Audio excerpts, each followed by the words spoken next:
Oke, halo semuanya. Makasih ya udah datang ke ACE Tutoring hari ini buat mata kuliah Matek.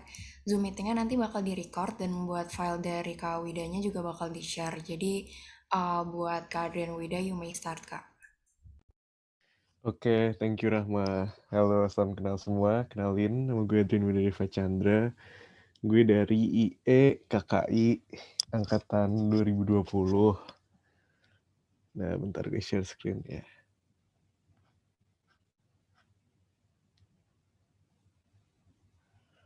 Ups.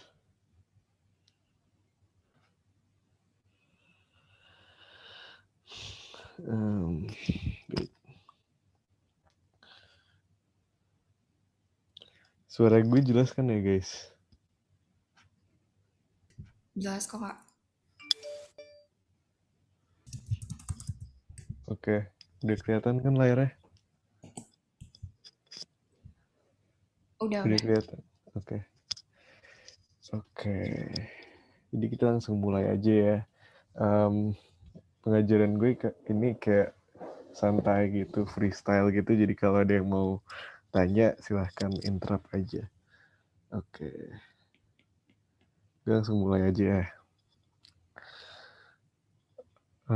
Jadi gue habis dikasih tahu Rahma kalau kalian tuh ada ini materi kalian buat UAS besok, comparative static analysis, habis itu optimization um, with equality constraint.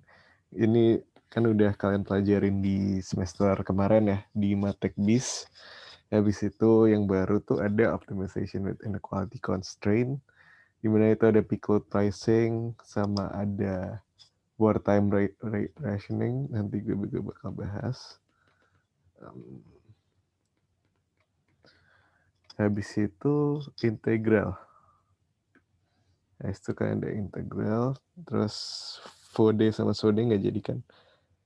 Jadinya semester paruh kedua. Oke. Udah kecoret aja. Oke, jadi ini yang akan kita bahas. Pertama gue akan mulai dari comparative static analysis buat nge-refresh kalian aja, dan optimization with equality constraint buat nge-refresh kalian tentang Matek BIS semester lalu. Habis itu kita bakal masuk optimization with inequality constraint, kita bakal bahas Kuhn-Tucker. Kuhn-Tucker kalau dipakai waktu peak load pricing atau wartime rationing. Habis itu kita akan akhiri dengan integral.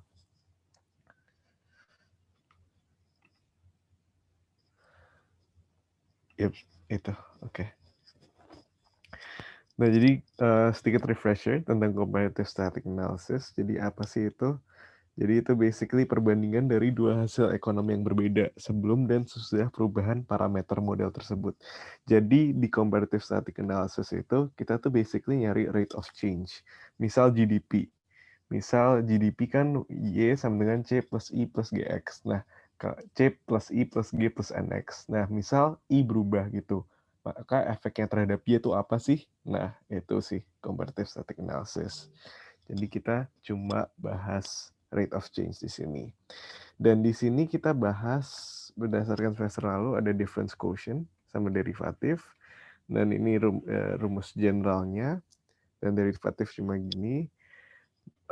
Kalau difference quotient itu, kalau X berubah, what happens to Y? If X changes, what happens to Y? Tapi kalau derivatif, kita ambil semua change in X, what happens in the endogenous variables? So what happens to Y gitu. Nah, jadi ini sedikit refresher tentang materi semester lalu. Jadi di sini ada derivatif sama differential. Jadi kita bahas pertama, ini dari Rama BTW, bisa dilihat dari s.id/asistensi Rama. Nah, jadi kalau derivatif tuh ada partial derivatif, di mana kita ambil salah satu komponen. Lalu kita turunkan Y terhadap satu komponen. Jadi kita anggap komponen parameter lain itu constant.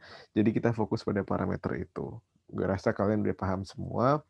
Habis itu total derivatif itu jika kita ingin melihat seluruh perubahannya terhadap Y. Dan ini rumusnya general formnya di sini.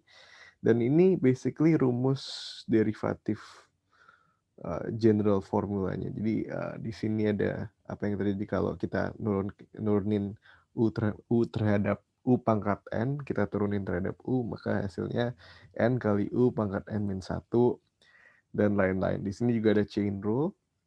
Gue rasa kalian semua udah paham, tapi kalau kalian lupa, basically kalian juga bisa pakai simbol lab sih. Jadi gue rasa itu bukan suatu masalah yang besar gitu.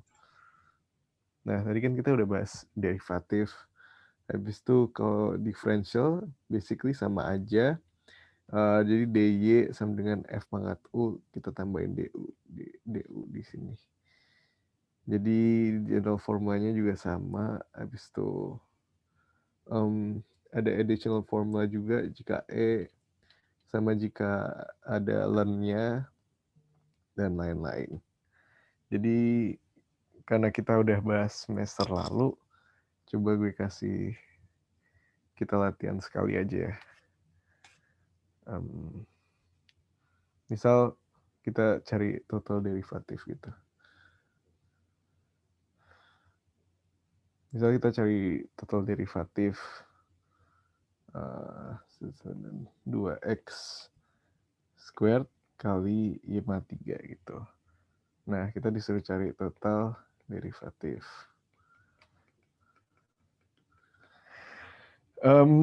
Jadi gimana caranya? Jadi kita tinggal refer ke ini aja. Jadi apa yang terjadi kalau 2y terhadap 2x1, maka kan kayak gini. Jadi total derivatif dz sama dengan kita 2z, kita turunin yang x dulu, habis itu baru yang y. 2z per 2y kali dy. Nah gitu, terus kita bisa bagi 2 gini. 2z per 2x hasilnya apa sih? Kita cari 2z per 2x hasilnya apa. Berarti kita turunin kan z terhadap x. Berarti kita ketemu 4x y pangkat 3. Sama kalau 2z per 2y itu hasilnya berapa.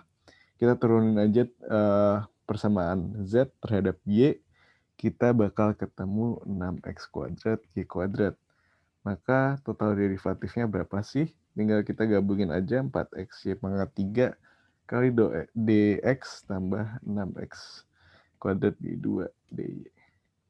Jadi basically gini aja sih, jadi kayak sama gitu, kayak yang kalian udah pelajari sebelumnya. Tinggal kalian ingat-ingat aja kayak gimana sih cara nurunin ini, gimana sih cara nurunin ini, bisa refer ke ini, atau bisa pakai simbol lab juga nanti. Nah ini contohnya dari tahun lalu, itu comparative static kalau kalian mau belajar. Nah contohnya ini dari tahun lalu, jadi kalian bisa lihat di IG-nya PSDM Kanopi, itu di situ temen gue Jamie udah bahas di situ. Jadi di sini kita suruh cari bagaimana dampak peningkatan pengeluaran pemerintah pada pendapatan nasional atau DOY terhadap DOGE 0 dan dampak penurunan T0 terhadap pendapatan nasional atau DOY dibagi DOT0. Kita harus pakai gunakan pendekatan fungsi implisit dan Cramer's rule untuk perhitungan. Nah, di sini caranya ya. Jadi pertama kita pakai fungsi implisit ini. Habis itu baru dari situ kita cari total derivatif. Habis itu dari situ kita bisa bikin Jacobian matrix gitu. Jadi sebenarnya ini udah dibahas sama Jamie. Jadi kalau kalian mau latihan komparatif statik buat refresher aja yang kalian udah pelajari semester lalu, kalian bisa lihat di IG PSDM Kanopi. Nah, sekarang kita langsung lanjut aja ke optimization with equality constraints. Jadi kalau ini, gue rasa kalian juga udah pelajari semester lalu. So far we have assumed in all economic optimization problems, we have seen that the variables to be chosen do not face any restriction. Tapi in other occasions, such variables are required to satisfy certain constraints. Jadi misalnya ada orang yang mau beli suatu produk itu, tapi kan itu kan harus, tapi dia punya budget constraint gitu. Jadi harus dibatasi gitu. oleh budget constraint-nya itu. Nah, itu kan salah satu masalah klasik dari optimisasi yang sederhana dengan equality constraints. Jadi what do we do untuk mengatasi ini? Kita pakai yang namanya Lagrange multiplier method. Nah, jadi suppose we want to maximize the function f x, y, where x and y are restricted to satisfying the equality constraints g, x, y, sama dengan c. Jadi kita harus maximize function ini terhadap constraint yang kita punya ini. Nah, jadi function fx, y ini namanya objective function. Oke, jadi kita habis itu ngedefine, yang harus kita lakuin tuh ngedefine the Lagrangian function-nya, yang ini, z, x, y, lambda, sama dengan pertama kita awali dengan objective function, terus lambda, habis itu constraint-nya di sini, constraint function. Nah, jadi lambda di sini itu namanya Lagrangian multiplier.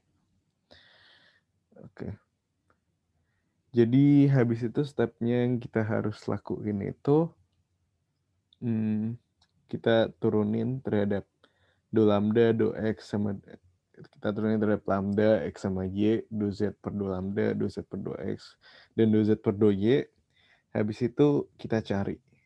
Nah, habis udah kita cari, kita confirm lagi hasil kita dengan second order condition. Kita confirmnya dengan mencari Hessian matrix ini. Habis itu bordered Hessian. Jika x optimum dan y optimum is a maximum point if bordered Hessian lebih dari 0, maka ya itu udah optimal. Ini maximum point, ini minimum point. Kalau matriksnya lebih dari 0, maka itu maximum point. Kalau kurang dari 0, maka minimum point. Jadi mungkin lebih jelas lagi kita masuk ke latihan soal. Latihan soal pertama, optimization with equality constraints.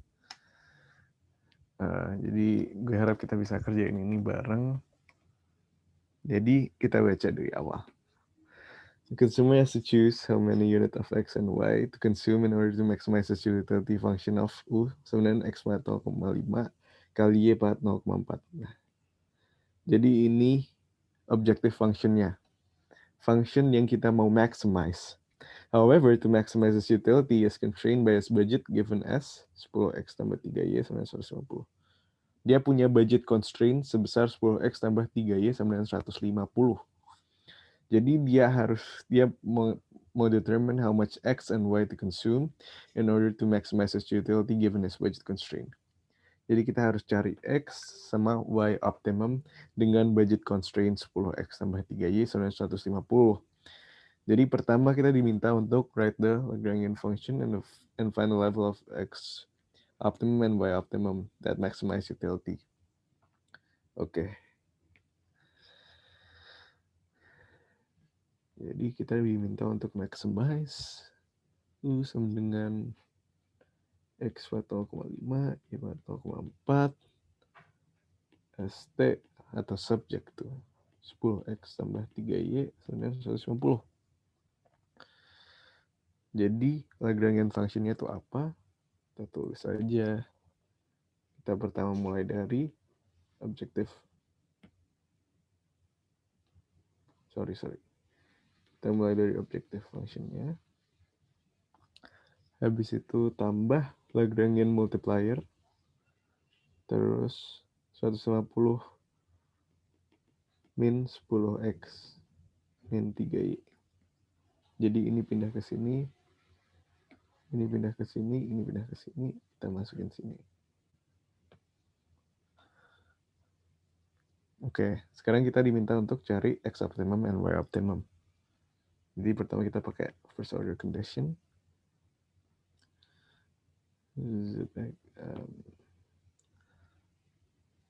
Kita pertama cari fungsi ZX-nya. yaitu do Lagrange per do X. Sama dengan, berarti kita turunin nih terhadap X, kita bakal ketemu 0,5, X pangkat min 0,5, habis itu Y-nya tetap 0,4 minus 10 lambda. Sama dengan 0. Habis itu kita cari ZY, kita lakukan hal yang sama, tapi terhadap Y, dan kita bakal ketemu 0,4 X pangkat 0,5 Y pangkat min 0,6 karena 0,4 kurang 1 kan. Jadi min 0,6. Habis itu min 3 lambda sudah 0. Terus yang terakhir tuh Z lambda. Jadi kita lakukan hal yang sama tapi terhadap lambda. Kita bakal ketemu 150 min 10X min 3Y sama dengan 0. Nah, sekarang kita cari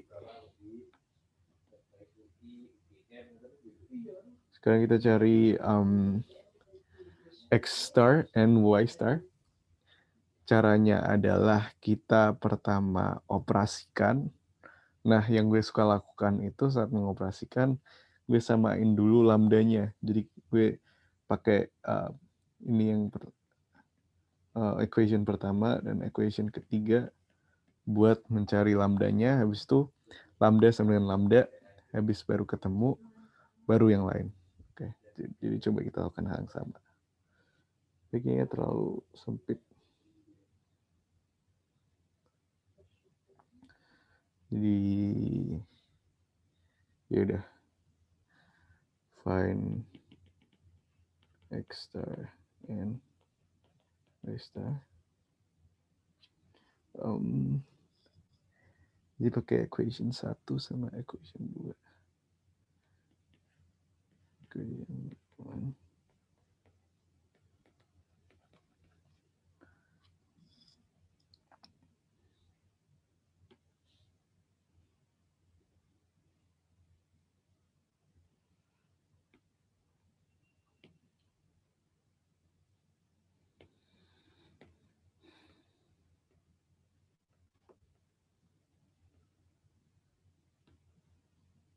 Kalau kecepatan bilang aja guys.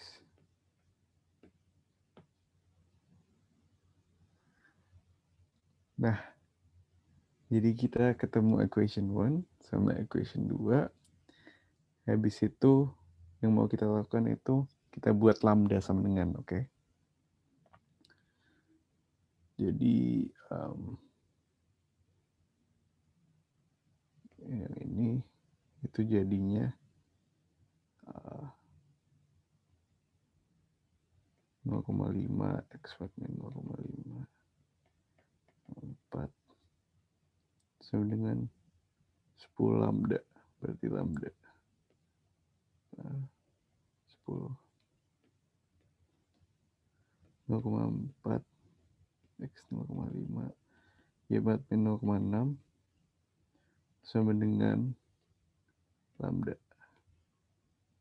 ini per 3.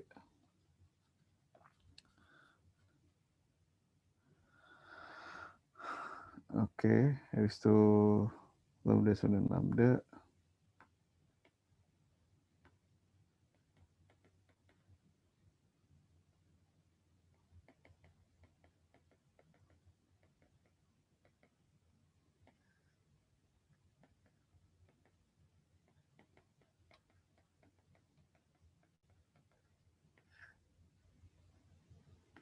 Tiga. Habis itu kita bakal ketemu berapa nih? 1,5 ya? Sama ini 4.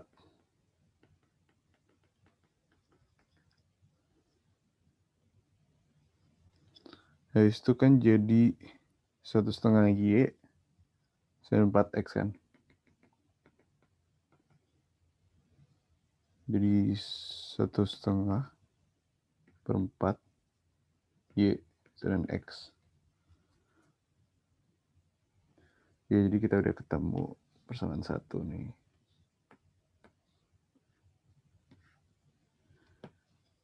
kita udah ketemu yang pertama. Habis itu kita bisa masukin mana ya?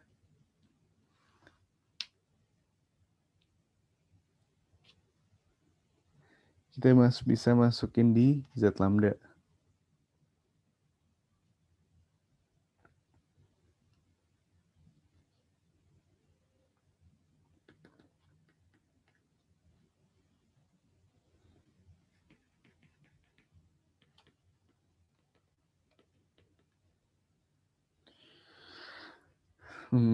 Input persamaan 4 ke Z lambda, kita bakal ketemu 150 min 10.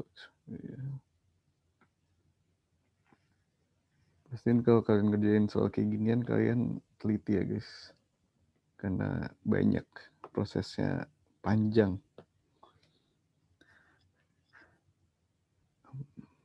Oke. Min 10 1,5 Y per 4 min 3 Y sama 0 dan 150 minus berapa berarti? Minus 4 Y min 3 Y sama 0 15 per 4 Y min 3 S min 3 Y dan min 150.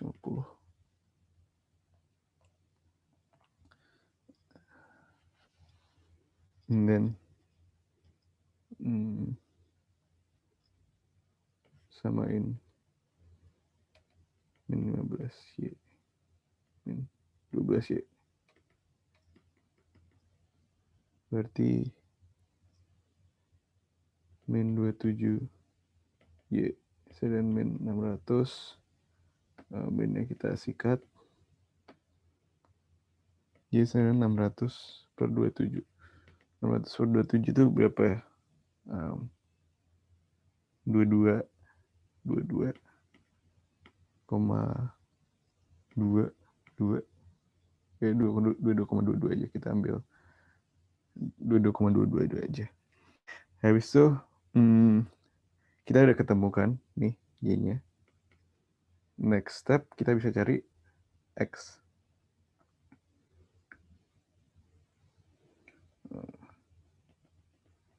X optimum kan X sama dengan 1,5 Y per 4.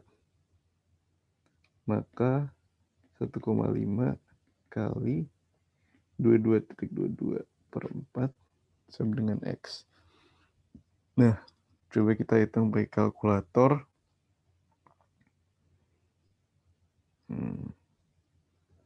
Dapat 8,33. X star udah ketemu, Y star udah ketemu. Oke, jadi pertama udah. And then next we have to find the maximum utility.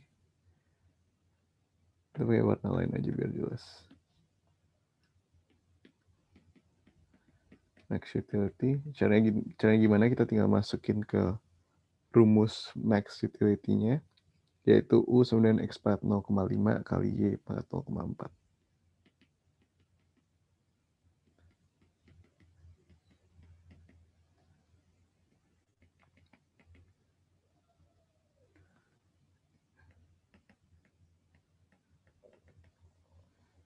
Dan Y-nya berapa?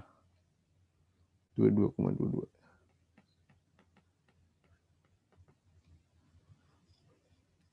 Habis itu kita akan ketemu hasil 9,936.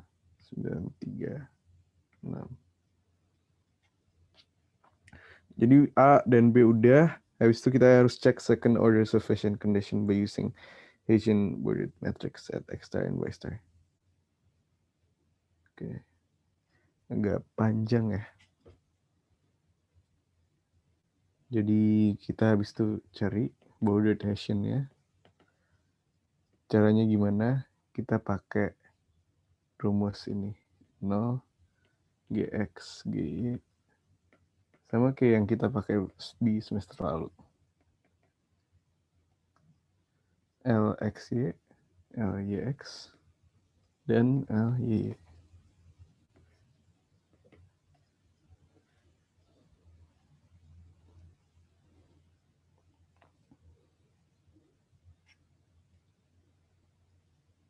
Jadi GX itu turunan partial derivatif budgetnya terhadap X. Kalau G itu partial derivatif budgetnya terhadap Y. Jadi GX-nya berapa? GX-nya 10, G-nya 3.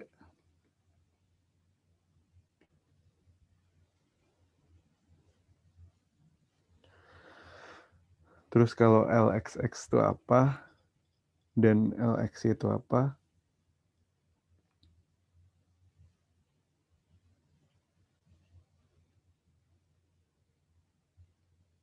Itu juga turunan LX, ZX, sorry. Turunan ZX terhadap X. Habis itu turunan X terhadap Y. Habis itu turunan ZY terhadap X. Habis itu turunan ZY terhadap Y. Nah, kalau kita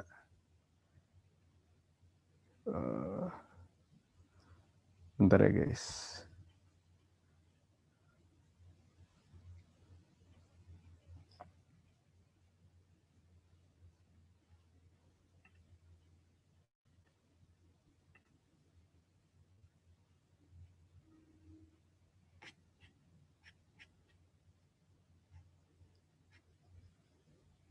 Kita cepetin, kita bakal dapat nanti min 0,035, 0,010, 0,010 sama min 0,004.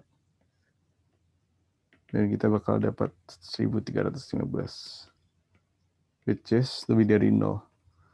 Karena since border radiation-nya positif, maka we can conclude that X star and Y star is local maximum. Jadi kita basically bilang kalau X star dan Y star itu udah nge-maximize function, utility functionnya. Kenapa? Karena rotation-nya lebih dari 0.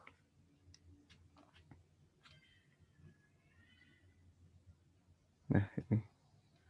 So maximum point if lebih dari 0. Oke, jadi basically gitu aja sih.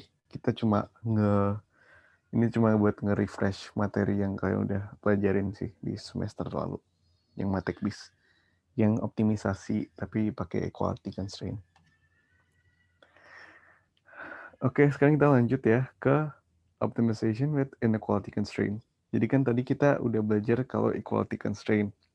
Nah, sekarang kita sama ada utility function, tapi constraint-nya itu inequality.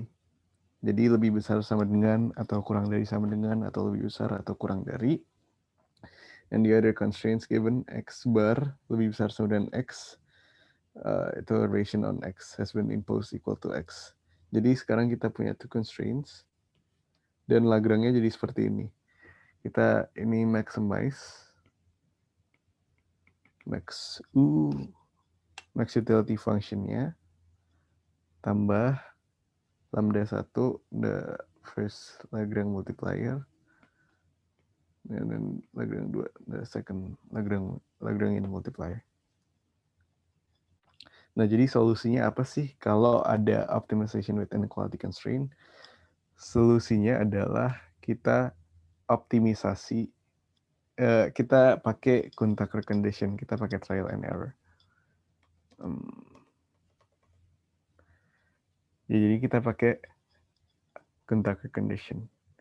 Jadi ini rumusnya. Jadi pertama kan ini kan L nih.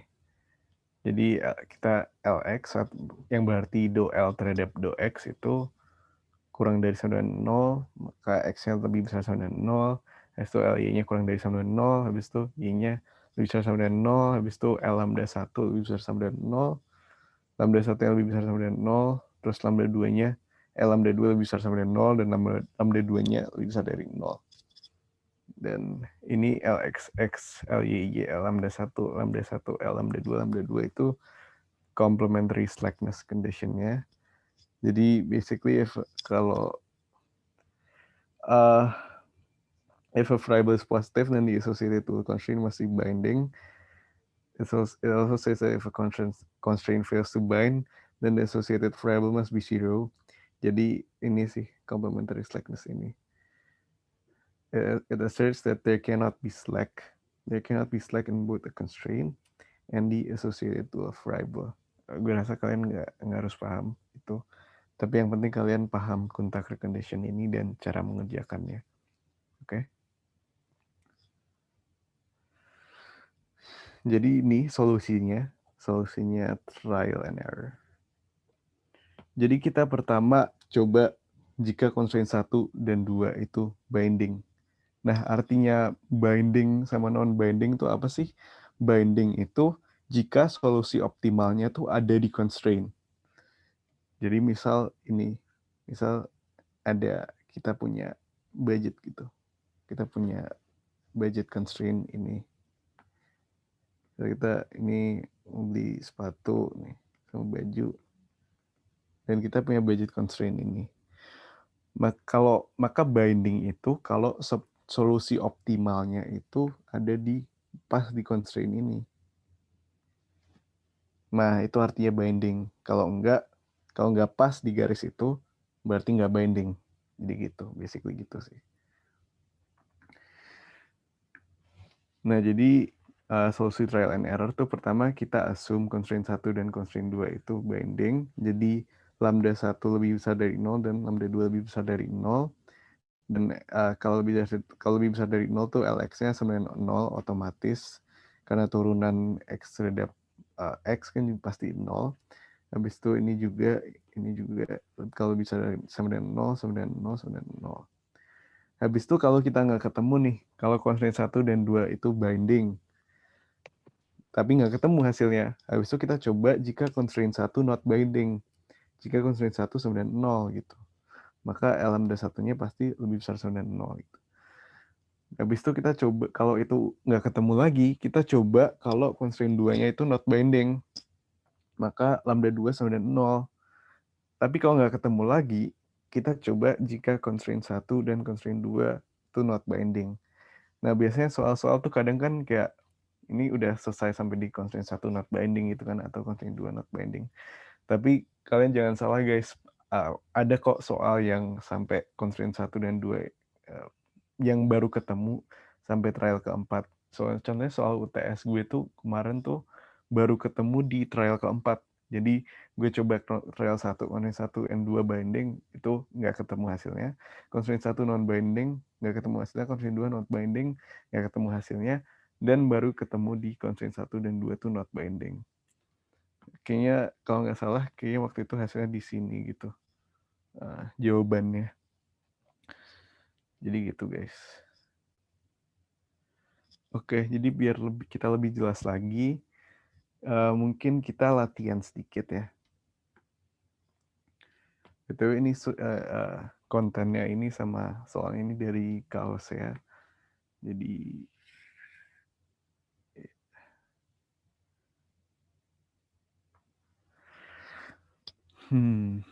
oke. Jadi coba soal ini.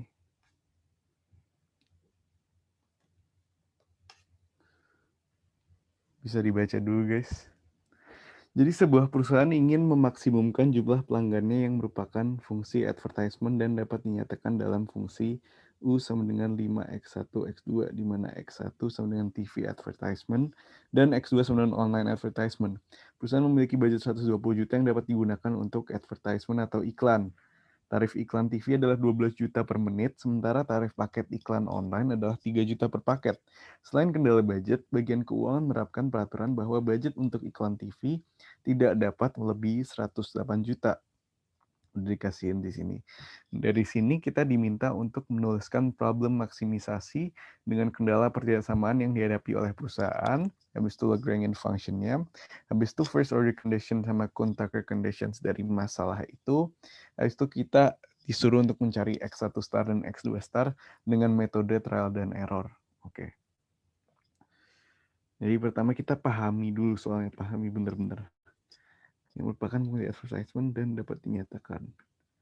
Jadi ini fungsi yang ingin dimaksimalkan, yaitu U sama dengan 5 X1 X2, di mana X1 TV advertisement dan X2 online advertisement. Kita memiliki budget 120 juta. Jadi budget total tuh 120 juta, tarif iklan tuh 12. Berarti 12 X1. 3, terus tarif paket iklan online 3. 3 X2. Kurang dari sama dengan 120 juta. Bagian keuangan menerapkan bahwa budget untuk iklan TV tidak dapat melebihi 108 juta. Berarti PX1 kan kali X1 kurang dari 108. Karena PX1 itu 12, maka 12 X1 kurang dari 108. Jadi ini adalah fungsi yang kita ingin optimize. Dan ini kendala kita.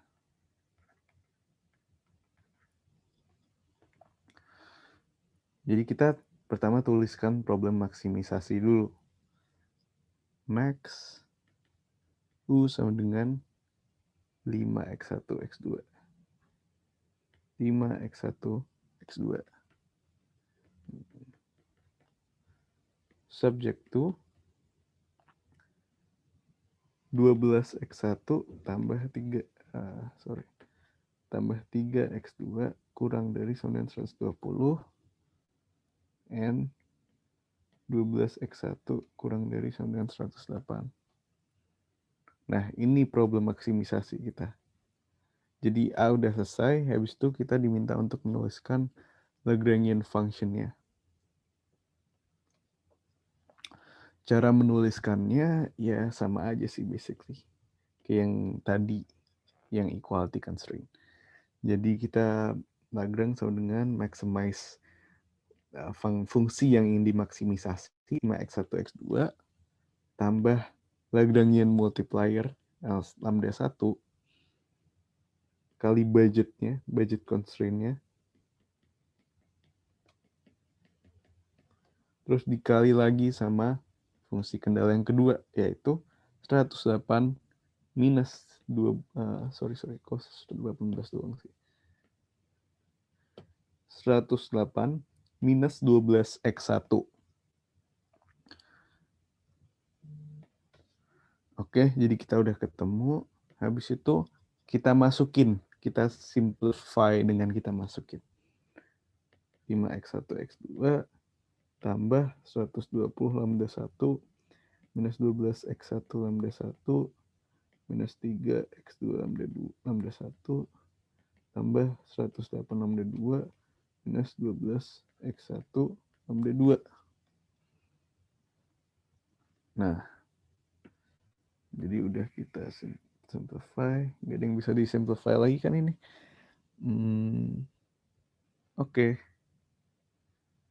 Oke, jadi yang B kita udah Lagrangian function udah. Sekarang kita lanjut ke yang C. Yang C itu tuliskan first order conditions atau Kuhn-Tucker conditions dari masalah maksimisasi. Jadi KKT.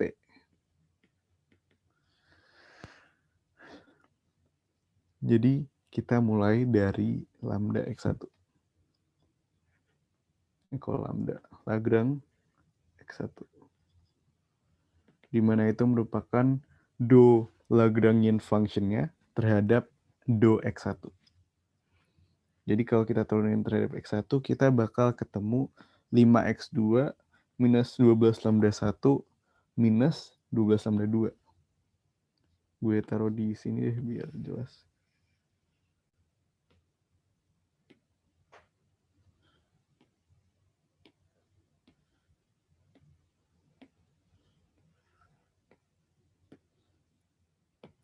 Oke, jelas ya guys. Jadi 5X2 minus 12 lambda 1 minus 12 lambda 2 kurang dari sama dengan 0, ingat. Kurang dari lambda sama dengan 0. Kita juga harus banget nulis ini X1 lebih besar sama dengan 0, karena kan X1 harus lebih besar sama dengan 0, sama syarat complementary slackness-nya itu. Ini harus banget ditulis, jadi jangan sampai lupa nulis kedua hal ini. Habis itu X2, kita turunin terhadap X2 aja, berarti kita dapat ketemu 5X1 minus 3 lambda 1. Sama juga kurang dari sama dengan 0 juga. Jangan lupa juga tulis ini. Sama complementary slackness condition-nya. Habis itu kita tulis yang terhadap lambda 1, kita akan ketemu 120 minus 12x1 minus 3x2 lebih besar sama dengan 0, di mana lambda 1 lebih besar sama dengan 0, dan Lagrange lambda 1 kali lambda 1. Kayak gini. Jadi ingat-ingat ya guys, kalau ini beda nih. Beda. Terus lambda 2. 108 minus 12x1 gampang. Lebih besar sama dengan 0. Lambda 2 lebih besar sama dengan 0. Dan Lagrange lambda 2 kali lambda 2 sama dengan 0. Oke, jadi kita udah ketemu nih penulisan Kuhn-Tucker condition atau first order condition-nya. Jadi yang bagian C kita udah selesai. Sekarang kita tinggal D, cari konsumsi optimum. Kita suruh cari konsumsi X1 optimum dan X2 optimum dengan metode trial and error.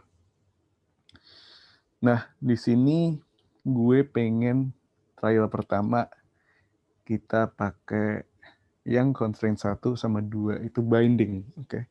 Jadi lambda 1 lebih besar sama 0 dan lambda 2 lebih besar sama dengan 0. Coba kita cari.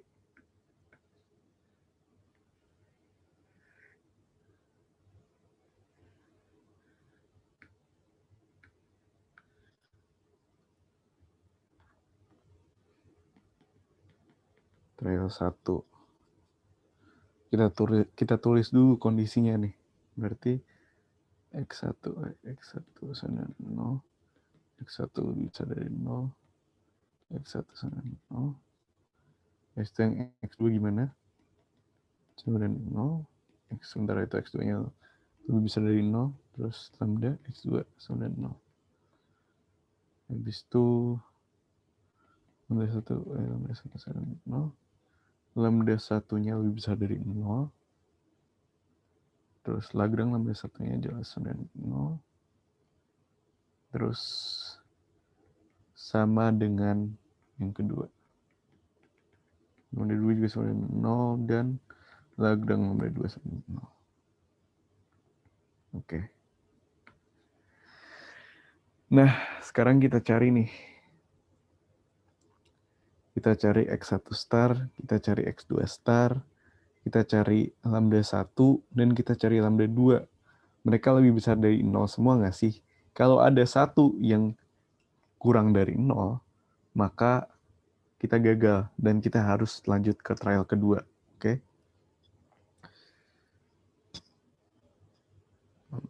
Oke. Jadi enaknya gimana nih biar kita bisa cepat ketemunya? Gue rasa paling cepat kita tulis dulu kondisi Lagrange lambda 2 sama dengan 0. Habis itu kita turunin terhadap lambda 2. Kita sama denganin dan kita bisa langsung cari X1 star. Paham gak guys? Jadi kita tulis dulu persamaan Lagrange lambda 2 sama dengan 0 ini.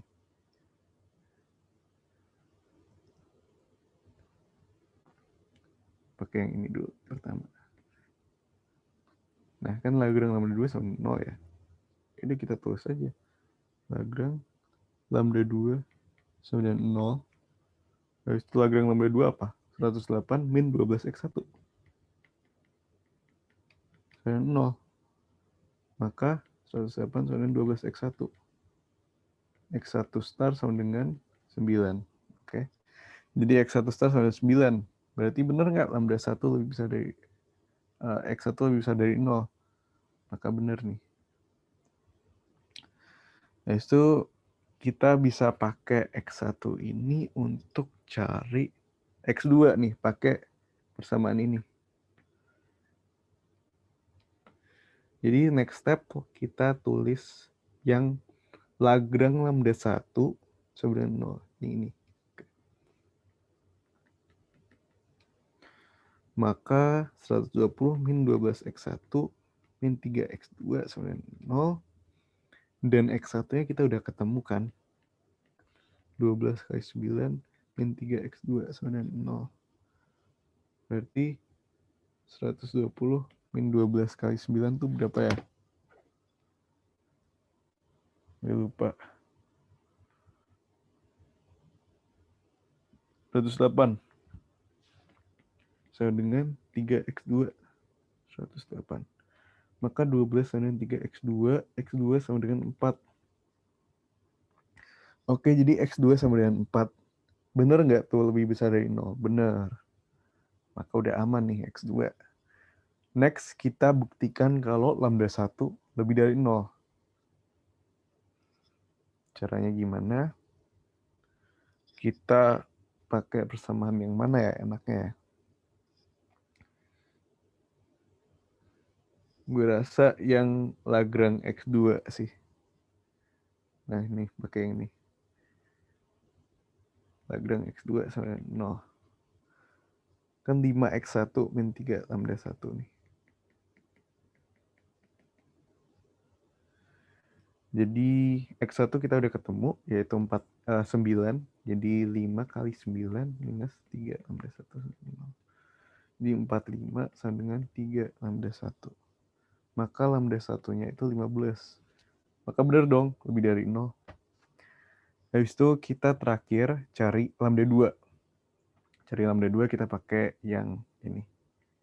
X1. Lagrange X1 sama dengan 0. Oke. Jadi 5x2 minus 12 lambda 1 minus 12 lambda 2 ya. Sama dengan 0. X2 nya kita ketemu 4, berarti 20. Lambda 1-nya kita udah ketemu 15, berarti 12 kali 15 adalah 12 kali 15, 12 kali 15 adalah 180. 180 sama dengan 12 lambda 2, karena lambda 2 yang ingin kita cari. 20 min 180 berapa? Minus nih. Ini 160 bagi 12 sama dengan lambda 2. Berarti lambda 2-nya minus. Ini berarti kita salah. Berarti kita nggak bisa nih. Jadi kita harus cari pakai trial kedua, di mana kondisinya beda. Di mana kondisinya constraint 1 itu not binding. Constraint 1-nya not binding.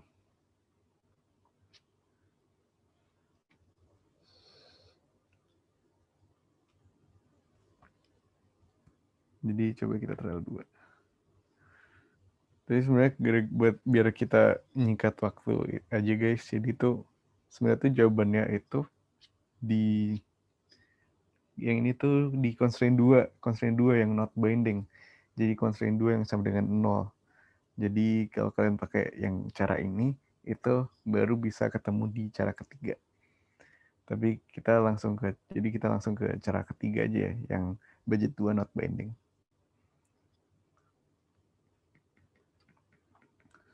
Trial 2 berarti kondisinya X1. Lagrange X1 sama 0, X2 lebih besar dari 0, Lagrange X2 lebih besar sama dengan 0, lambda 1 lebih besar dari 0, Lagrange lambda 1 sama dengan 0, lambda 1 0, berarti Lagrange lambda 2 lebih besar sama dengan 0. Nah, kalau gini itu caranya kita langsung cari aja dengan cara mulai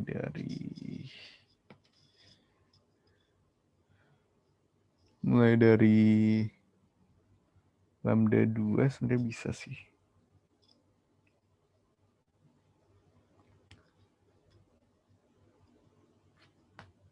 Nggak bisa ding, karena itu lebih besar dari 0 ya.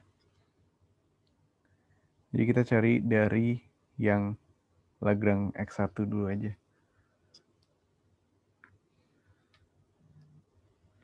So, Lagrange X1.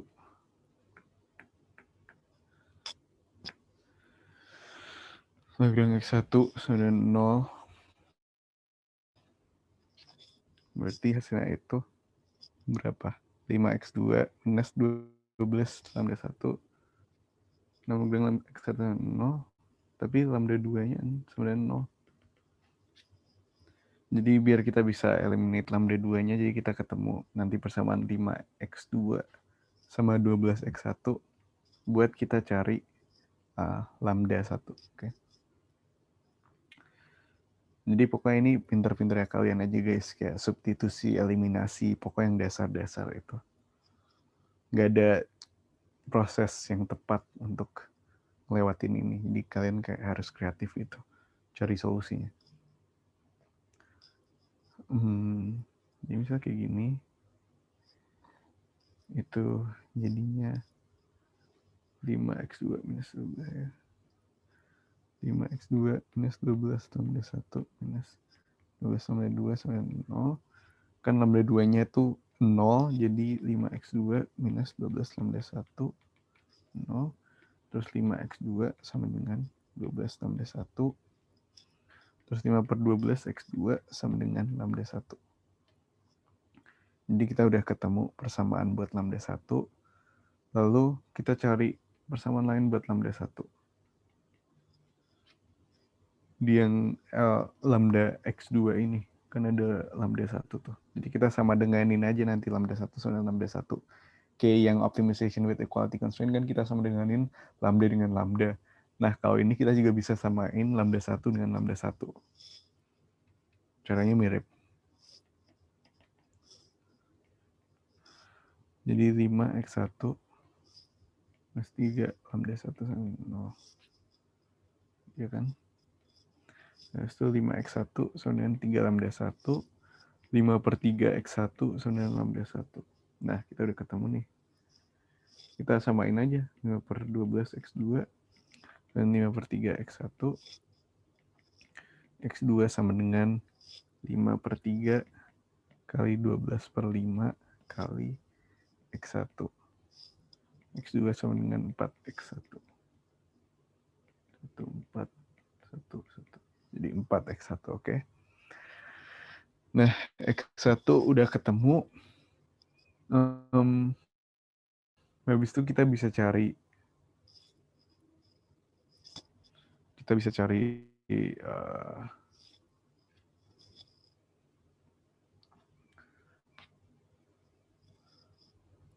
bisa cari 100 ini lambda Lagrange lambda 1 karena kan 120 minus 12x1 minus 3x2. Ini kita bisa cari itu.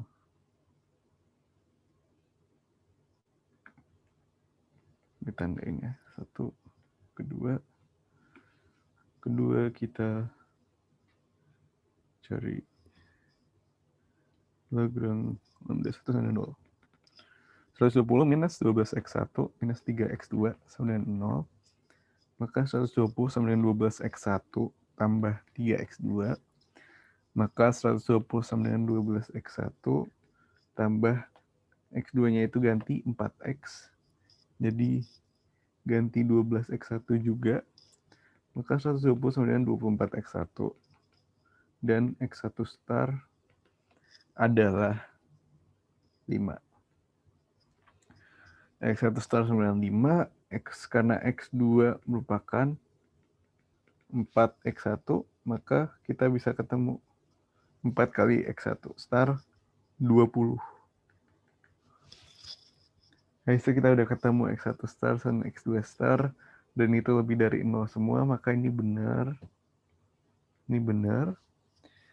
Habis itu, next step kita cari lambda satunya. Lambda satunya lebih besar dari 0 atau enggak. Kita bisa pakai Yang ada lambda satunya yang mana ya? Itu 5x1 minus 3 lambda 1. Kita bisa pakai yang ini aja deh, biar gampang. Yang udah jadi.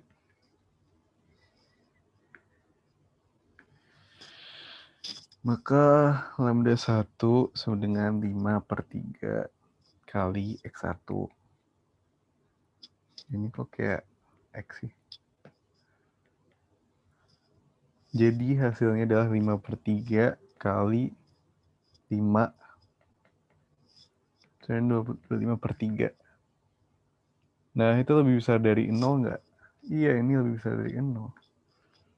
Jadi udah selesai ketiga. Terus kita tinggal membuktikan kalau yang ini. Ini tadi kita udah buktikan. Kita tinggal buktikan kalau Lagrange lambda 2 tuh lebih besar sama dengan 0.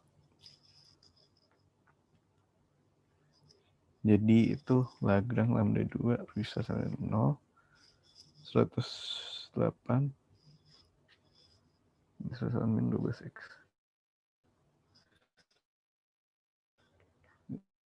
12x1. 12x1 kan tadi 5 ya. 5 bisa sama 0. Berarti kan 108 minus 60. Jadi kan 48 lebih besar sama 0. Jadi itu juga benar. Jadi kita udah ketemu. Jadi X1 starnya itu 5 dan X2 starnya itu 20. Oke.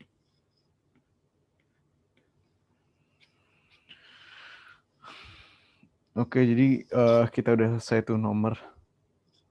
Agak panjang sih guys. Jadi kalian harus tetap konsisten gitu nyarinya. Apalagi kalau trial pertama nggak ketemu, terus trial kedua nggak ketemu juga, terus trial ketiga juga nggak ketemu. Jadi kalian tidak boleh menyerah.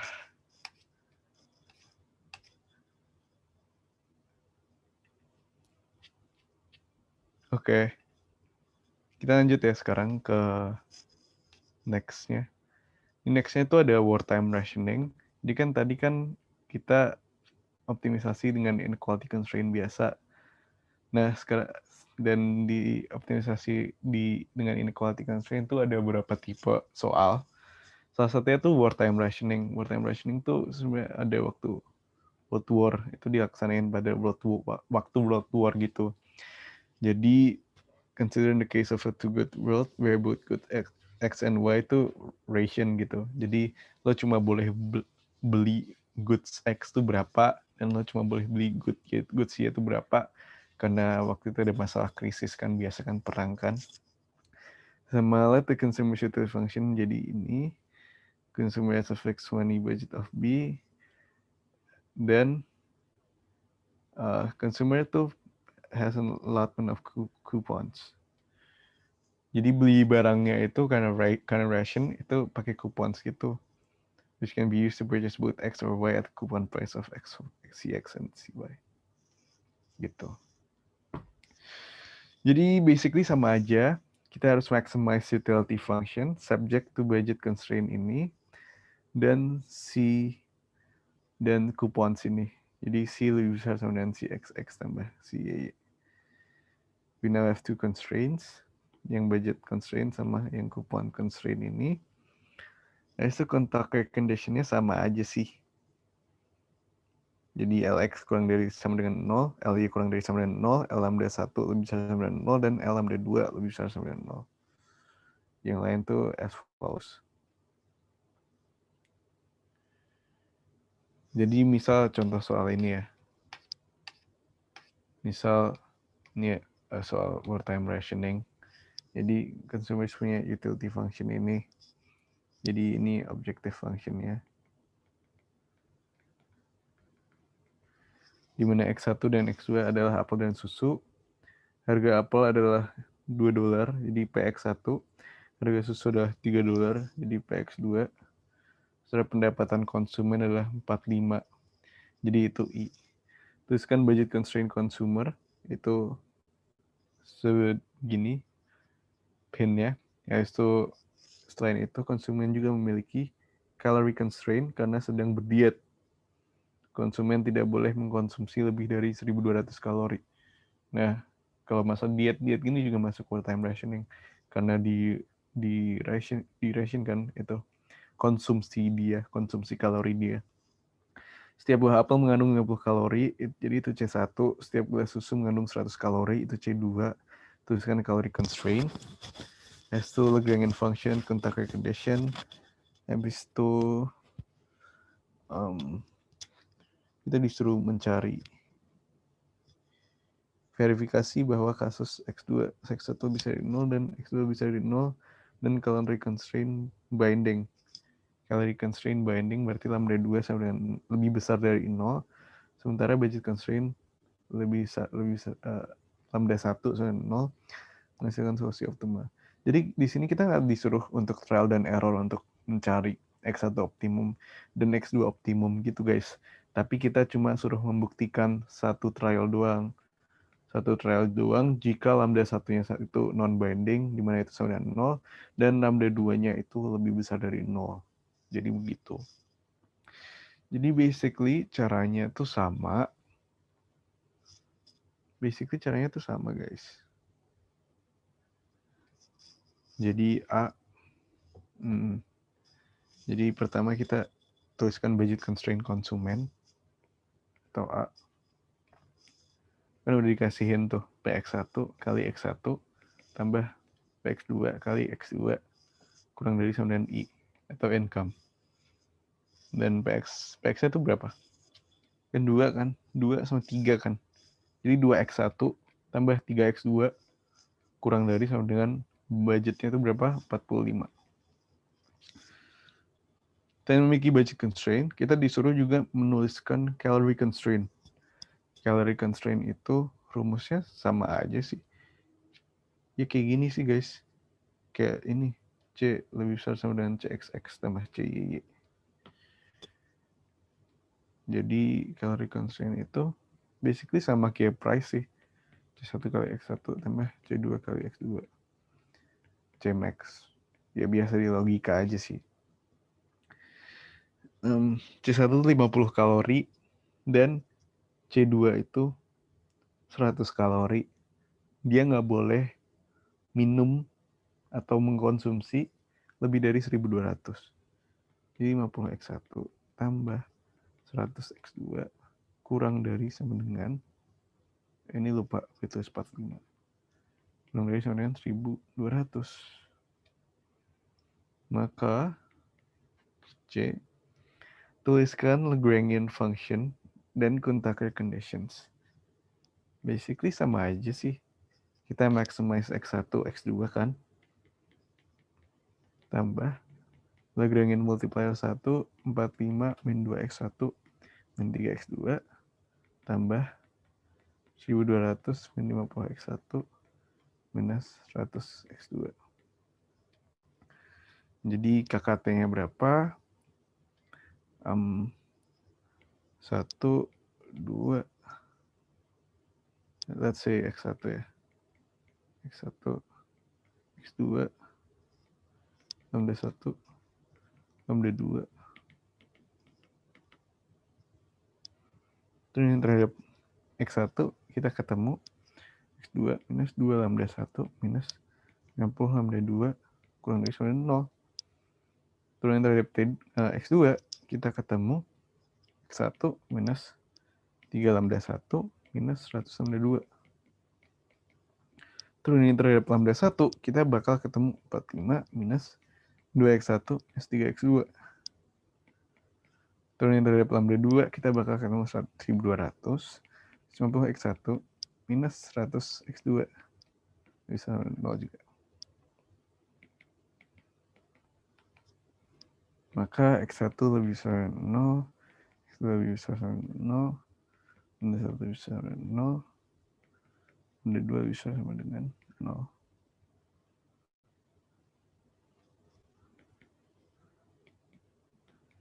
Nah, udah gini, berarti Lagrange, ya kita tulis rumus yang kita harus tulis ini.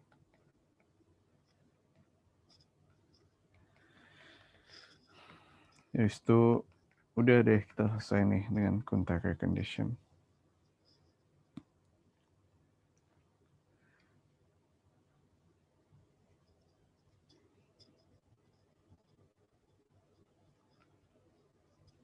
Habis itu kita diminta untuk menggambarkan dua constraint yang dimiliki konsumen dan tunjukkan 5 titik potensial yang berpotensial untuk menjadi solusi optimal. Nah, kan kita ada beberapa persamaan nih di sini. Kita ada persamaan ini. Kita ada persamaan yang kedua, yaitu budget constraint kita. Habis itu kita ada persamaan-persamaan lainnya. Nah, jadi caranya itu kita pertama nge-graph persamaan ini dulu. Persamaan budget constraint kita.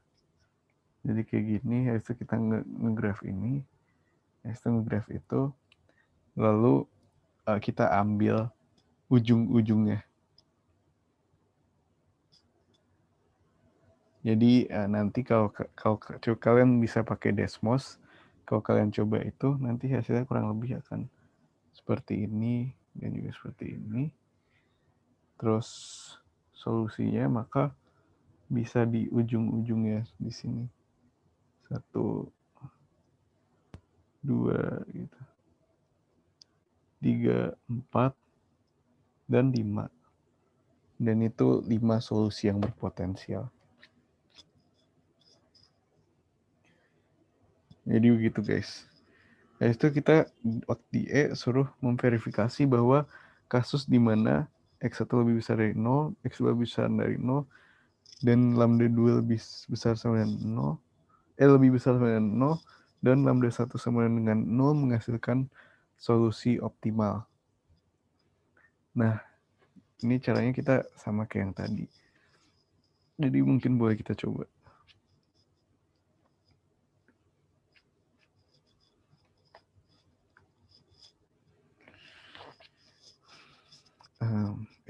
Oke.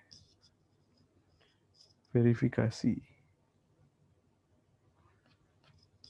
Ya tulis dulu kondisi-kondisinya.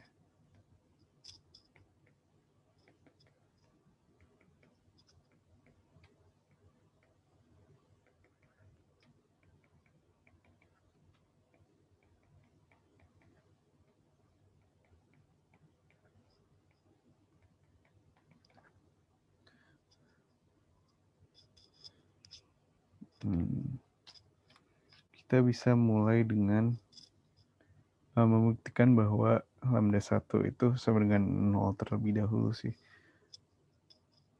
Kita sebenarnya bisa mulai dari mana aja, tapi gue pilih dari Lagrange 1 ini. X2 minus 2 lambda 1 minus 50 lambda 2.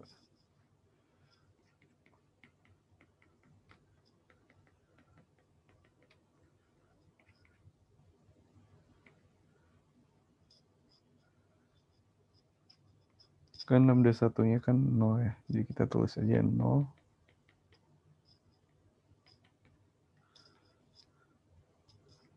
Mungkin untuk ujian besok itu kalian bisa ngikutin gue. Kalau kayak ada yang satu yang non-binding gitu, bisa mulai dari persamaan yang pertama dengan lambda 1-nya sama dengan 0. Bisa banget sih.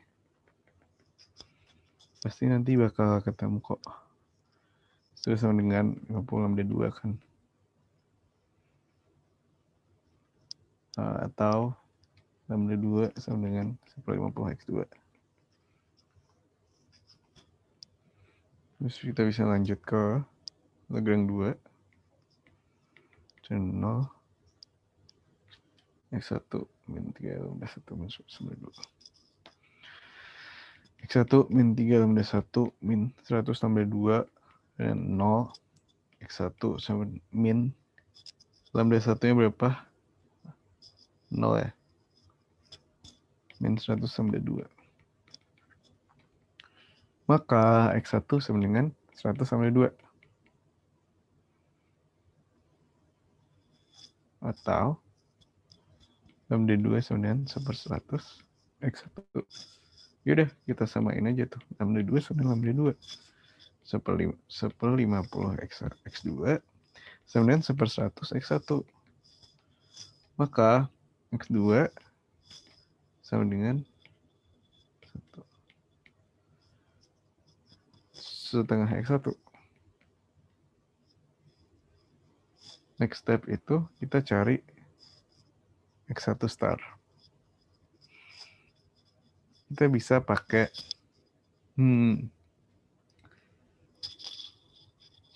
pakai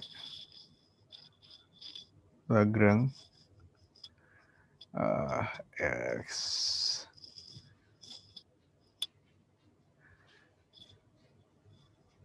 Wait.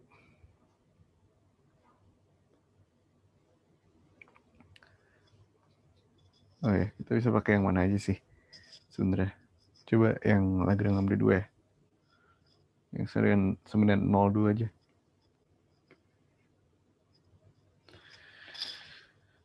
Lagrange lambda 2 berarti kan 1200 min 50x1 min 100x2.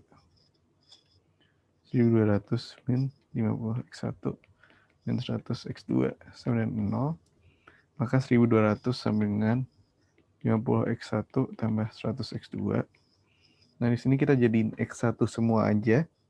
Karena kita udah tahu x2 berapa sih. X2 1/100 x1. Tapi kalau lo pada mau jadiin x2 terlebih dahulu juga nggak apa-apa. Sama 50x1 tambah 100 kali x2. X2 itu 1/2 x1 ya. Sorry, gue salah baca ini. Ini lambda 2 ya, bukan x2 ya.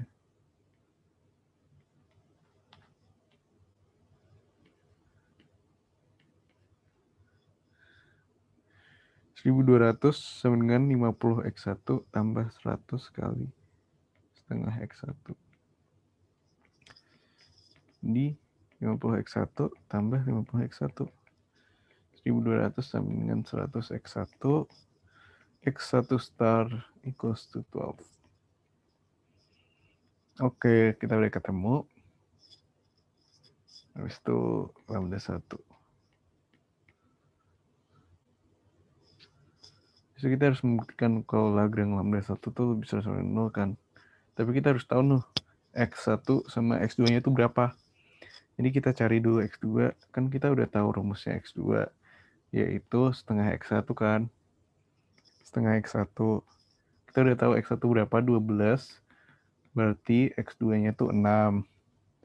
Habis itu kita buktikan kalau lambda 2-nya itu lebih besar dari 0. Caranya gimana? Caranya kita udah tahu kan lambda 2 itu berapa. Lambda 2 itu 1/50 X2 kalau kita ambil dari sini. Maka kita udah tahu juga kan X2-nya berapa. X2-nya itu adalah 6 dari yang atas. Jadi 1/50 kali 6 kan 6/50. Dan 6/50 kan lebih dari 0. Maka itu benar, itu terbukti. Habis itu tinggal yang ini, tinggal membuktikan ini nih. Yang ini. Tinggal membuktikan itu. Ya udah tinggal dimasukin aja sih. Yang ada Lagrange lambda 1-nya tuh 45 min 2x1 min 3x2. 2x1 min 3x2. Maka x1-nya adalah x1-nya 12. X2-nya itu 6. Maka hasilnya itu 45 minus 24, 21 minus 18, 3. 3 bisa di 0. Maka benar. Maka semua benar. Dan kita dapat simpulkan bahwa itu menghasilkan kasus di mana X1 bisa 0, X2 bisa 0, dan calorie constraint binding sementara budget constraint non-binding menghasilkan solusi yang optimal. Oke, jadi begitu guys. Nah, selanjutnya ada yang namanya peak load pricing. Nah, peak load pricing ini Contohnya itu kalau misal schools and universities who build to meet daytime needs, dan itu namanya peak, but may offer night schools as well, dan itu off peak. Jadi misalnya kalau di UI itu ada kelas pagi dan ada kelas paralel. Jadi yang kelas pagi itu untuk meet the daytime needs atau meet the peak, dan yang paralel itu dimana itu sore ke malam kan, itu buat yang off peak. Teachers juga who offer shows in the evening itu peak, dan kadang ke malam itu juga off peak. Jadi begitu. Nah di sini isunya itu capacity constraints. Even though the secondary market is smaller than the primary market, di mana yang off peak itu lebih kecil dari yang peak, jadi yang pagi itu lebih banyak demandnya daripada yang sore atau malam, it is possible at the lower price that off-peak demand exceeds capacity. Bisa aja yang off-peak demand itu exceeds its capacity. Jadi bisa aja yang nanti yang paralel itu jadi banyak banget gitu.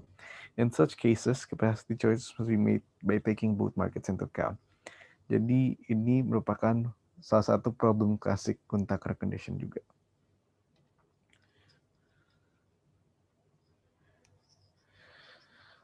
Yeah, jadi to operate, the firm must pay B per unit of output, whether it is day or night. The firm must purchase capacity at a cost of C per unit of output, regardless if it operates in the off-peak period. Jadi kondisinya kayak gini. Jadi kita misal mau maximize P1, Q1. Kita mau maximize production function kita kan. P1, Q1 tambah P2, Q2. Tapi ada variable cost-nya di sini, which is ini, sama fixed cost-nya, which is capacity cost.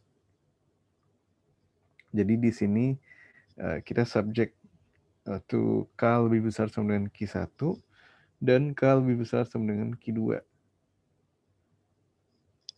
Jadi gini. Jadi ini ada capacity constraint-nya tuh ini.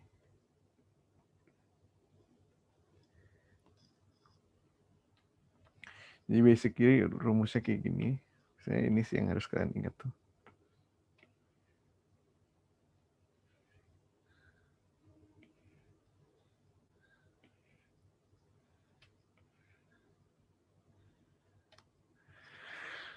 Yep, jadi itu yang harus kalian ingat.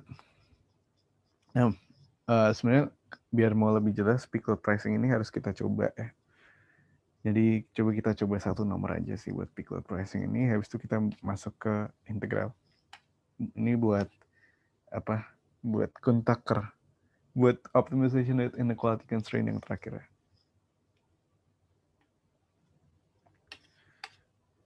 Jadi kita baca dulu soalnya.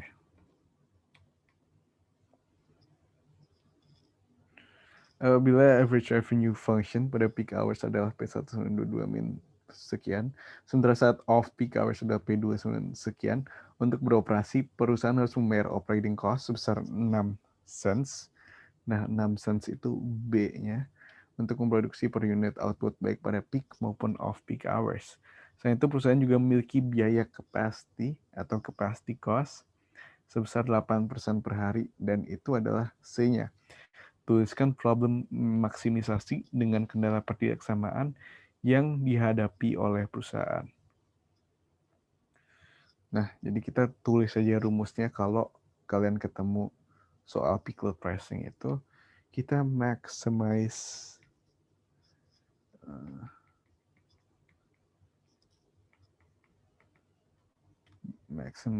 our revenue atau profit sama dengan P1 kali Q1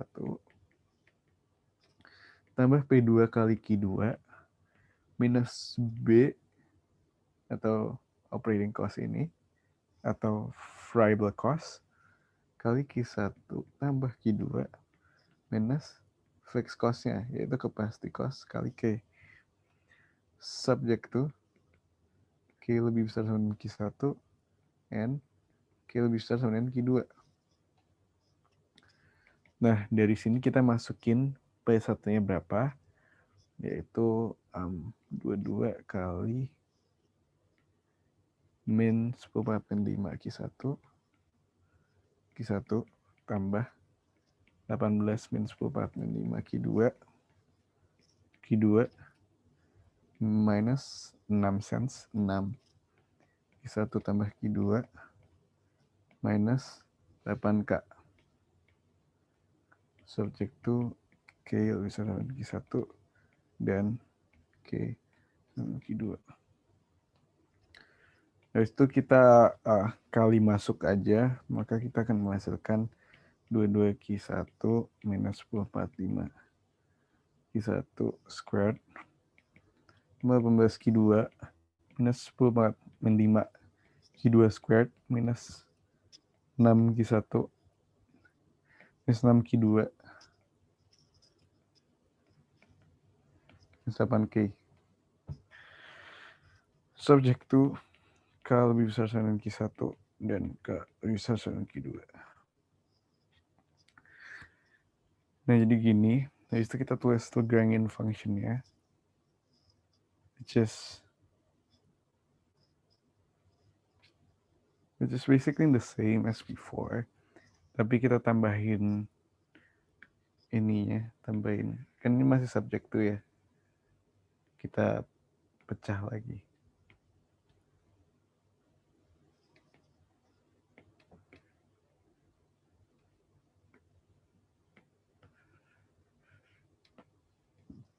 Lambda K tambah lambda 1 K min Q1 tambah lambda 2 K min Q2. Oke. Itu kita cari Kuntake condition-nya. KKT. Nah, di sini ada banyak karena ada K juga kan. Jadi ada Lagrange Q1, Q2, K, lambda 1, dan lambda 2. Gitu. Jadi kita seperti biasa aja, kita turunin.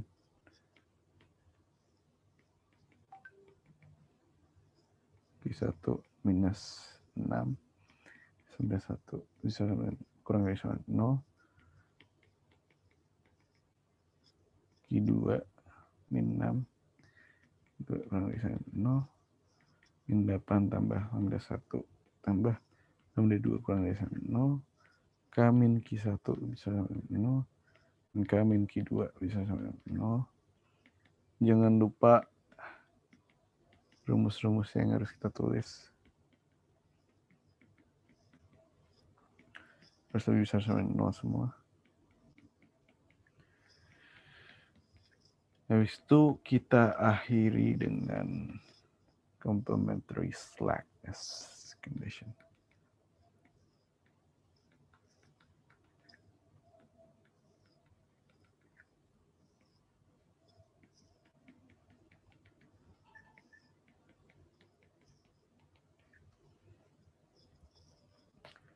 Nah, oke. Habis itu carilah optimum output pada peak dan off-peak hours dengan mencari solusi problem optimisasi dengan metode trial dan error. Nah, kalau ini caranya sebenarnya sama sih kayak yang sebelum-sebelumnya. Kita pakai trial dan error. Tapi kan tadi kita udah coba itu ya. Kalau constraint 1 sama 2 non-binding, kita juga udah coba kalau constraint 2 itu binding. Sekarang kita coba kalau constraint 1 dan constraint 2 itu sama-sama binding.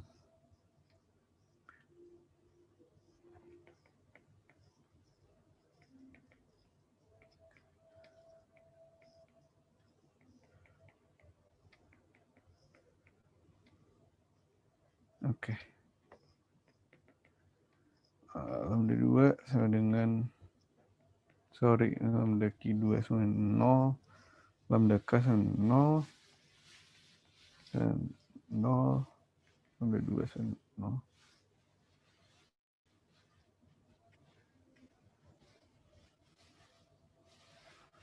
Okay. So let's start with the first one, which is Lagrange lambda 1.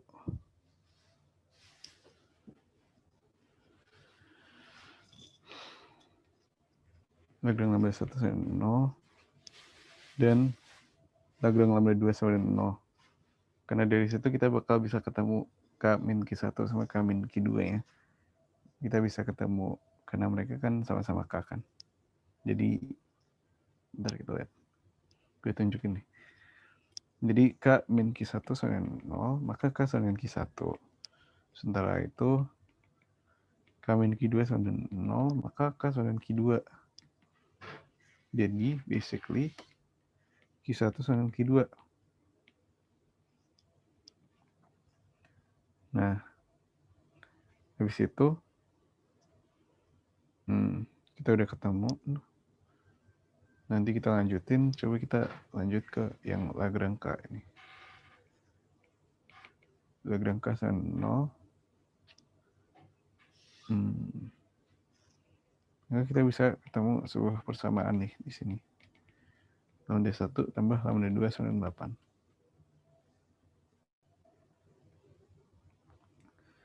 Nah, itu kita lanjut ke yang Lagrange 1.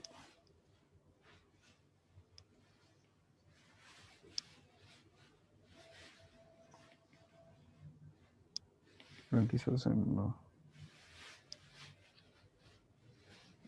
Lagrange 1 sama 0, maka 22 minus 2 kali 10 min 5. 1 min 6 min 1 sama 0. Jadi 16 minus 2 kali 10 pangkat min 5 Q1 sama dengan 61. Maka kita akan ketemu kalau hasilnya itu 16 min 61 sama dengan 2 kali 10 min 5 Q1.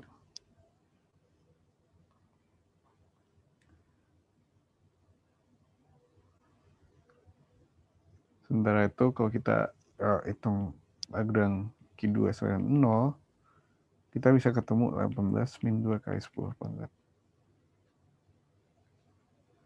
min 5 Q2 minus 6 minus tambah 2 sama dengan 0, maka 12 min 2 kali 10 pangkat min 5 Q2 sama dengan tambah 2, dan 12 min tambah 2 sama dengan 2 kali 10 pangkat min 5 kan, kali Q2. Nah di sini kan Q2 dan Q1 kan sama dengan nih, Q1 sama dengan Q2. Jadi basically ini tuh sama, kan ini sama. Jadi basically kita bisa tulis 16 min lambda 1 sama dengan 12 min lambda 2. Ya, tulis di sini 16 min lambda 1 sama dengan 12 min lambda 2. Jadi 4 sama dengan lambda 1 min lambda 2. Dan kita udah ketemu nih dari sini. Lambda 1 tambah lambda 2 sama dengan 8. Jadi kita pakai metode eliminasi aja. 8 sama dengan lambda 1 tambah lambda 2. Kita kurangin, maka kita akan ketemu min 4 sama dengan min 2 lambda 2. Jadi 2 sama dengan lambda 2. Setelah kan karena kita udah ketemu nih 2 sama dengan lambda 2. Maka terus lambda 1 sama dengan 6.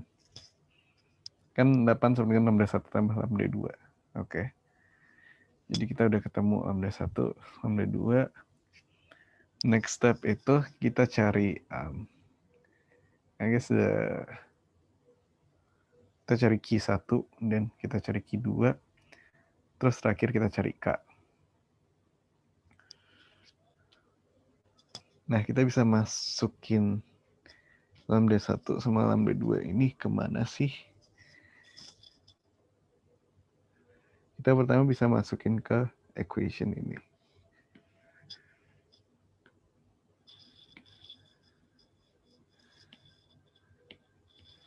Bisa masukin ke equation ini. Ini bisa kita rearrange jadi 16 min lambda 1 per 2 kali 10 min 5 sama dengan Q1 buat mencari Q1. Dan kita udah tahu Q1, lambda 1-nya itu 6. Jadi 10 per 2 kali 10 min 5 itu Q1. Karena Q1 itu sama dengan Q2, Maka kita juga tahu bahwa Q2 sama dengan 10 per 2 kali 10 per 5.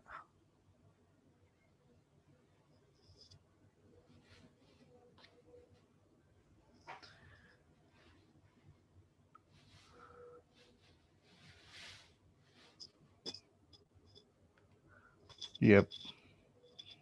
Jadi yang harus kita cari itu K-nya.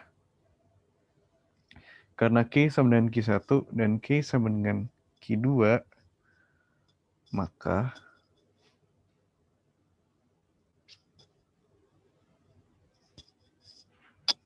ntar kita simplify ini aja biar lebih simple.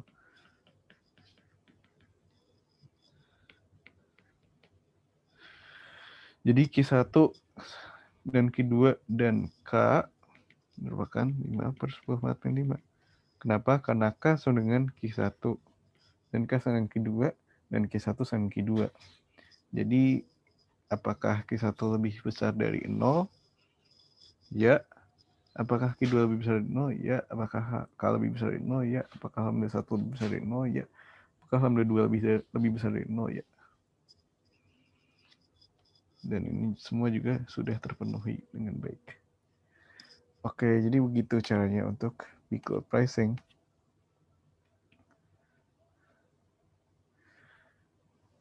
Oke.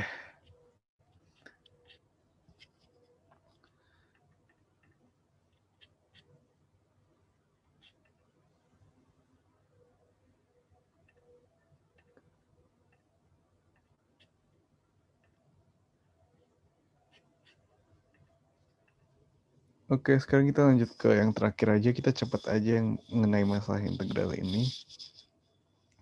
Jadi, yang terakhir itu integral economic dynamic analysis. Jadi konsep-konsep integral. Habis itu penggunaan integral di dalam ekonomi, dalam ilmu ekonomi. Nah, jadi yang harus kalian ingat itu basic integration rules. Seperti yang di sini. Kalian bisa akses ini, website ini. Atau kalian juga bisa pakai Symbol Lab untuk jika besok kalian bingung gitu. Jadi di sini ada common functions dan integral dari function-function, yaitu nanti juga ada diajarin juga integration by parts sama substitution rule karena besok kalian UTS, jadi kalian sebenarnya harusnya udah bisa.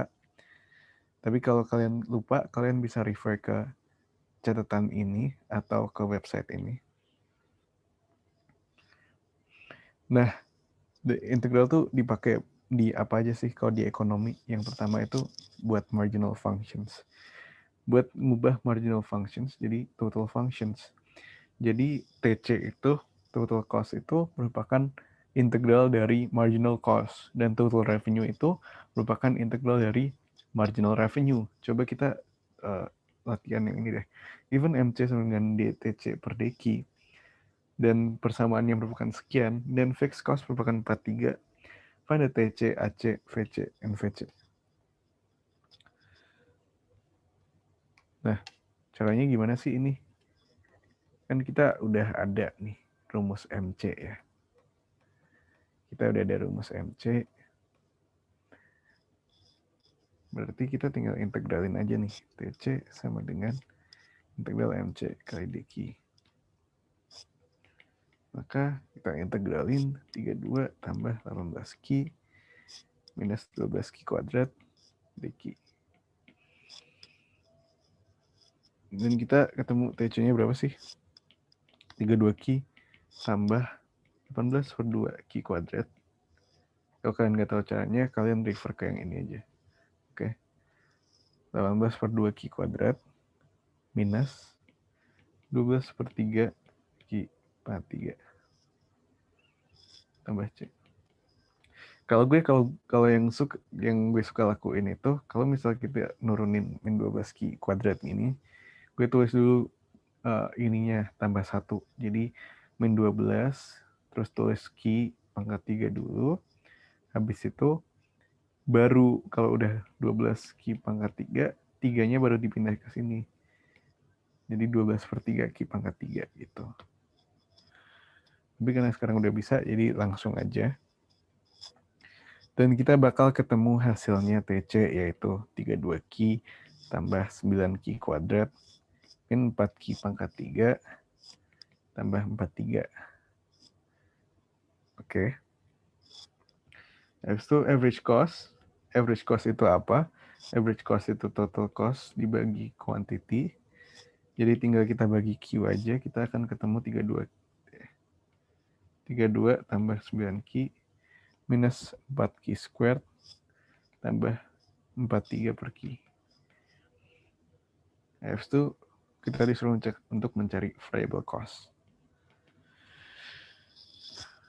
Nah, variable cost-nya adalah kita lihat total cost-nya dulu. Nah, variable cost tuh yang ini. Yang nempel key. Kalau yang nggak ada key-nya tuh fixed. Artinya fixed. Karena akan selalu konstan, 43 terus, berapapun kuantiti yang dihasilkan gitu.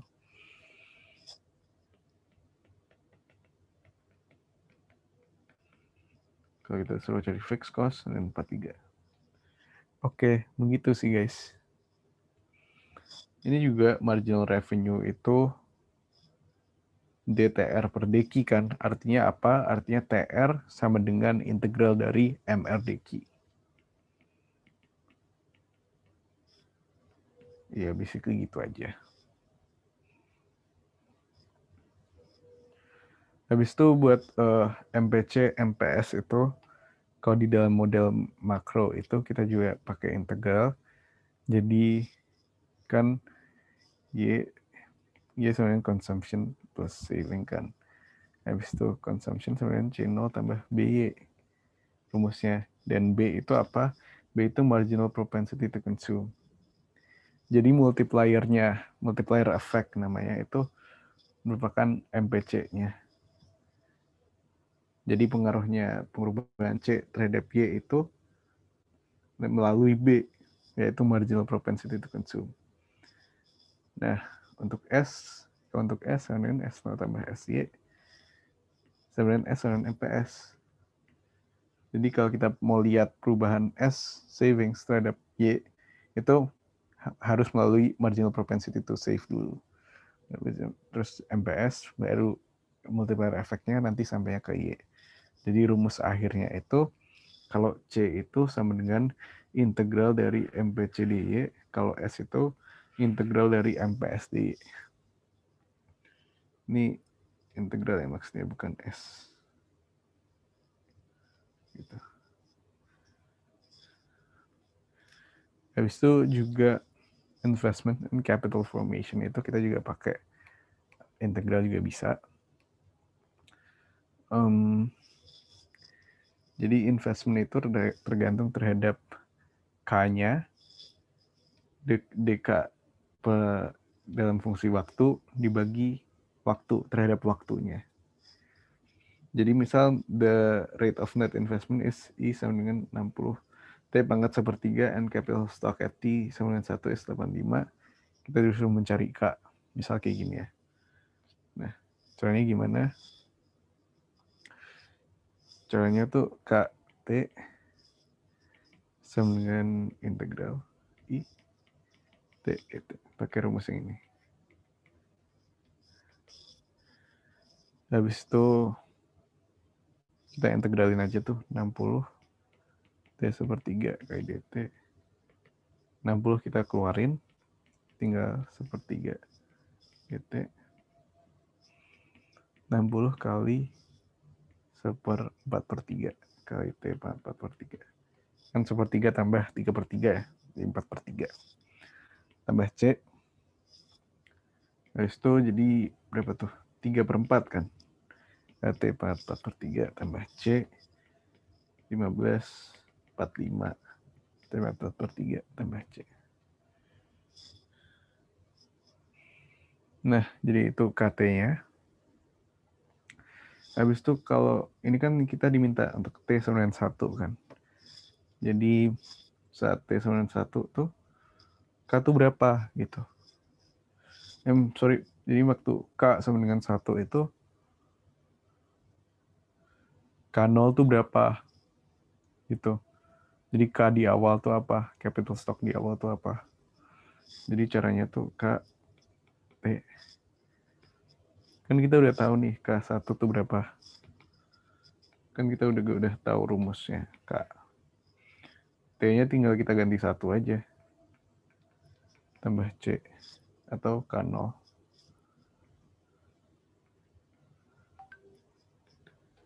Maka kita akan ketemu 85 tambah K0. Berarti 40 kan 85 minus 45 40 dengan K0. Jadi KT sama dengan 45 T per 3 tambah 40. Jadi ini rumus K-nya.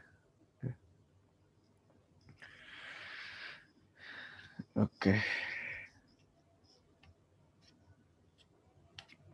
So I think satu lagi itu tentang agak susah sih tentang present value gitu. Present value of cash flows, tapi gue bakal jelasin singkat aja. Sebenarnya tahun lalu gue dapet soal kayak gini, soal integral terhadap continuous function gitu. Jadi mungkin gue jelasin sedikit, tapi yang punya gue tuh lebih ke logika aja sih, yang integral terhadap continuous function itu, yang angkatan gue waktu dosennya Widiono gitu.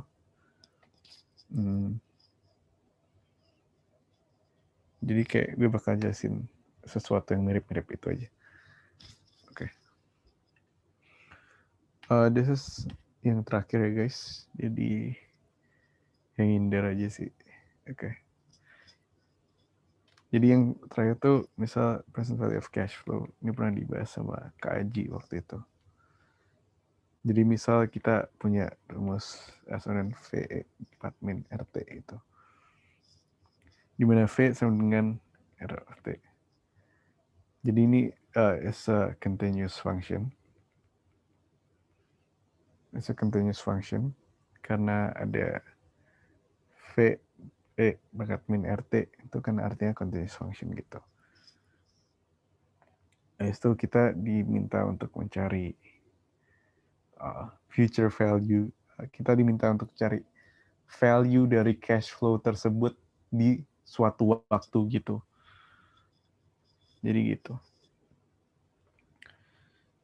Jadi misal jadi cara jelasinnya itu kita dari misalnya profit function gitu. Let's suppose ini PV, itu Y. Kita integral Y 0. Habis itu D pangkat min RT dt. Dimana D ini constant, oke? D ini constant. Dan yang di kiri itu dependent variable itu present value. Kita integralin terhadap suatu waktu tertentu, which is Y. Jadi di sini adalah suatu waktu tertentu gitu. Oke. Jadi kita bakal ketemu D. D-nya kita keluarin. dt habis itu D min super R pangkat min RT Y0 kayak gitu. Min D per R min RT. Jadi di sini ini tuh waktu dan ini juga waktu. Ini waktu saat T0. Ini waktu saat suatu waktu itu. Jadi waktu yang ditanyakan gitu. Oke. Nah, itu kita bakal ketemu min DR tambah D per R. Terus min D per R pangkat min RY min 1 gitu. Jadi nanti hasil akhirnya itu, ini aja yang harus kalian ingat. Yaitu D per R 1 min pangkat min RY. Jadi ini aja sih yang harus kalian ingat. Derivasinya nggak usah. Dimana D itu future value, R itu rate of growth, dan Y itu time. Dan ini tuh present value. Misalnya disuruh cari present value of time berapa gitu. Misal ke tahun ketiga gitu. So present value of cash flow di tahun ketiga gitu. Jadi gue rasa kalian bisa tinggal masukin future value yang udah diketahui, D, habis itu rate of change-nya, habis itu time-nya.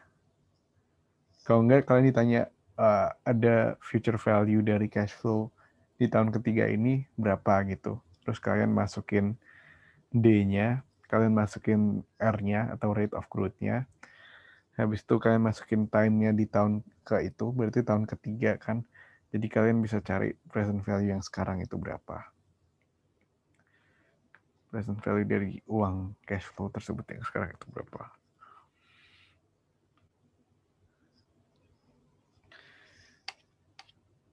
Oke. Sekian sih dari gue, Mbak. Oke, thank you buat Wida, buat materinya, dan thank you juga buat yang udah datang. Gue mau ngomong lagi buat recordingnya itu bakal di-upload di YouTube-nya ACE sama materinya itu bakal ada di Bitly-nya ACE. Nah, Bitly-nya bisa kalian cek di description box yang ada di channelnya ACE ya. Udah sih itu aja. Sekali lagi thank you buat yang udah datang dan thank you juga Wida. Gue izin buat end Zoom-nya ya. Thank you semuanya. Thank you semua. Thank you, Rahma. Good luck. Makasih, Kak.